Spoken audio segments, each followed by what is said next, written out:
dore ubuzima nkabura amazimano, uwazimye ntarigeze naka, ngo mbone unaka nkure naka kandi nakwa, nakabomba nabiswe nk'abandi bana, intero ari ubukene, nyikiriza ari ubutinde, bigacurangirwa n'inzara nyakugorwa nkabitaramira, ahari ubanza nyene yitabaza. Ese wigeze wumva inganzo, ngo uganze wumva muri iyo nganzo, n'umusizi usigana ubushishozi, kuva na kera nahoranye inganzo, nzi yuko nzaganza muri iyo nganzo, nubwo ntaraganzwa ngo manike ibiganza, shyigikira none tuzaganze, mbonereho kandi mbone itabaza. Nkeneye itabaza njye ndatabaza, nkeneye itabaza narata inganzo, kandi nubwo murana ibinganza, sishobora na rimwe guta inganzo, ngo nganzwe nabyishizime ndeba, ukuri rwose nzigumira mu nganzo. Niba umbonye aho uri hose, inama zawe ni itabaza, inkunga yawe ni itabaza, murikije intambwe z'ibirenge byanjye, maze buno ndinde gusitara. Nanjye nzasiga kaveye, ntereke intango shimirwe cyane, sige basiganuze basagambe, nambike imidari ngereke ku midende, ntaramira Imana ntaramira u Rwanda, bishimishe gihanga wahanze u Rwanda, nanjye ndande umugani w'u Rwanda, nterure ndate uwo muco w'u Rwanda, gihugu cyiza kizira umwanda.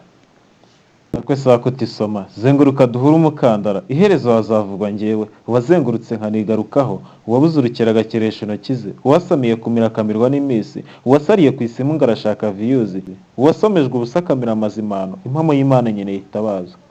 Intinga si ngombwa ngo nkunde ndonke, nkora ubudatuza ngo nkunde ndonke, cana menshi ngo murikire bose, nkakongeza hose ngo murikire rubanda, nkasoza irya nyuma ndi yazimye kare, nkaguma kubona umwijima imbere yanjye, ubanza hari nkeneye itabaza.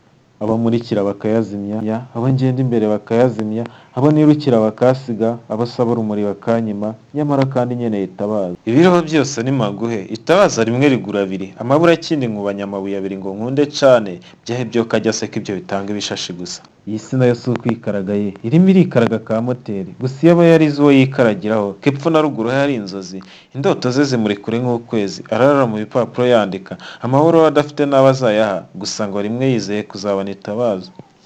Mfite ibaruwa nyinshi mu biganza byanjye, n'inkovu nyinshi nandika, ngo nkunde nganze naramira u Rwanda, ariko ndabona izo ari indoto, iyi ntambwe yanjye igoye kuganza, gusa rimwe ndabyizeye byo, nzaterura intambwe mvaha mu cyaro. Shingure numvikane hose, amajyaruguru yose akunda inganzo, ngeri i Burera bakunda inganzo, Igicumbi hose bakunda inganzo, i Musanze hose bakunda inganzo, Nyagatare yose tugendane, ngere Mukama bakunda inganzo, Kiyombe yose bakunda inganzo, Karama yose bakunda inganzo, Mimuri yose bakunda inganzo, Tabago yose bakunda inganzo, Musheri yose bakunda inganzo, Gatunda hose bakunda inganzo, Rwemasha hose bakunda inganzo, Rwimiyaga hose bakunda inganzo, Karangazi hose bakunda inganzo, Matimba yose bakunda inganzo, Rukomo hose bakunda inganzo, maze twese dutaramane intango, dutarame twizihirirwa aho ryabega, abasaza baho bakina amahamba, twumvikanire hose no mu Buganza, nitugere Rusizi dutore itsinze. Kigali yose bakunda inganzo, Nyarugenge yose bakunda inganzo, Gasabo hose bakunda inganzo, Kicukiro hose bakunda inganzo. Njye ndi Gerard inganzo y'amahoro, umusore usendereye urugwiro, inganzo yanjye ni igisaza, u Rwanda rwose turarukunda.